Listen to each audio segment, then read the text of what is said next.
If you are a high-performing, successful woman who finds it difficult to stay in your feminine energy, especially when it comes to your relationships with men, then this video is for you. My name is Jamila McMallow, and I am the #1 love and relationship coach for top performing women over 35.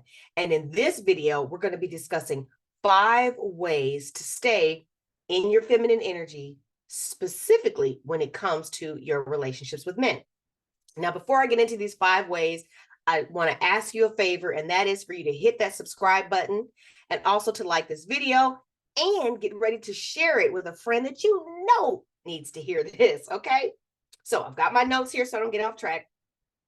But the first way for you to stay in your feminine energy is to receive, to allow yourself to receive and to receive with grace. And so, what do I mean when I say with grace? I mean with sincere, deep gratitude. So, whether it's a man opening the door or whether it's you receiving a compliment, you just saying thank you and expressing that sincere gratitude and appreciation instead of what can happen sometimes when somebody might compliment you. You're like, oh, here comes a compliment.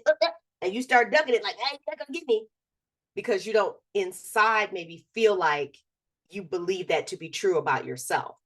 But this isn't about you. Not in that way anyway. But when someone is giving you a compliment, they're expressing to you how they feel about you. Receive that, accept that. Don't diminish it. Oh, yeah, well, I could have blah, blah, blah. No, no, no, no. Don't do that. Just say thank you. Oh, thank you. Oh, thank you. Receive graciously. Okay. And I know that might be hard, but that's why we're doing this video. So you're going to receive. Yes. All right. So, second way to stay in your feminine energy, and again, especially in your relationships with men, is to express your needs. Okay. Now, the reason why this might be a challenge is because it's like, I'm not about to be vulnerable, open, or let down my 10 wall guards that I have up here protecting my heart. Got it. But I want you to understand that there is a caveat to these 5 ways that I'm sharing with you. These are applicable if you are in a relationship with a good man, if you are in a healthy relationship with a good man. So let me be clear. This is not more advice and information on how to navigate an unhealthy dating relationship or situationship. Not at all. This is to empower and strengthen you in your quest for having the beautiful and healthy dynamic that you are desiring to create in your relationship with a good man. And if he's on the way and hasn't arrived yet, even better, because this is going to get you ready. All right. So in expressing your needs, what that means is being open and talking about your feelings, talking about the actual issue, not something over here. You're trying to make it about this, but what it really is my feelings are hurt. I feel sad about whatever. Okay. So being real and honest about that, and being strong enough to know that he may not respond the way that I would like, but I'm going to be okay if he doesn't. I'm not going to, be crushed. The whole world isn't going to go falling down. And I'm going to trust that if I express my needs, that he's going to take care of it. For example, you might tell him, I'm hungry. I have a taste for this. And then trust that he's going to be like, okay, well, why don't we go here? That he's going to suggest somewhere that he can take you so that you guys can eat, he can get you fed, and you can be happy. Stay happy, because you don't want you hangry. All right. So that kind of leads into the third way, and that is that you can lean back and trust. That you can lean back and trust that he is going to meet your needs, that he is going to provide what it is that you desire. So in this same scenario, you've expressed to him what you want to eat. He has said, okay, well, let's go here. And you've agreed, and just allowing him to take the lead on that. Okay. And trusting that he's going to do a good job. All right. And The biggest part of this, of leaning back and trusting, is once you make your desire, like we talked about expressing your needs, once you make your desire known, give him the space and the time to think about how to solve the problem. Give him the space to try to create a plan very quickly. Because what you must understand about a man who cares about you, a good man who cares about you, wants to make you happy. That is his desire. He cares. His goal is to make you happy. And so what he's trying to do is figure out what's the best way to make her happy, because I know when I do, she's going to feel great and I'm going to feel great because, wow, I got it right. So you have to understand his motives and intentions. So once you express it, stop talking. Give the man a chance to think, okay? That's one of the biggest drawbacks that sometimes we can have, is we just keep talking and they can't think or figure it out, or we're giving way too many suggestions and it's like, okay, well, now I don't know. So just tell me what you want so I don't have to get it wrong, okay? Because sometimes we can do that. We can cause them to start second guessing themselves and start to feel like nothing I'm going to suggest is going to be good enough or make her happy. So therefore, I'm not going to try. And we don't want to do that.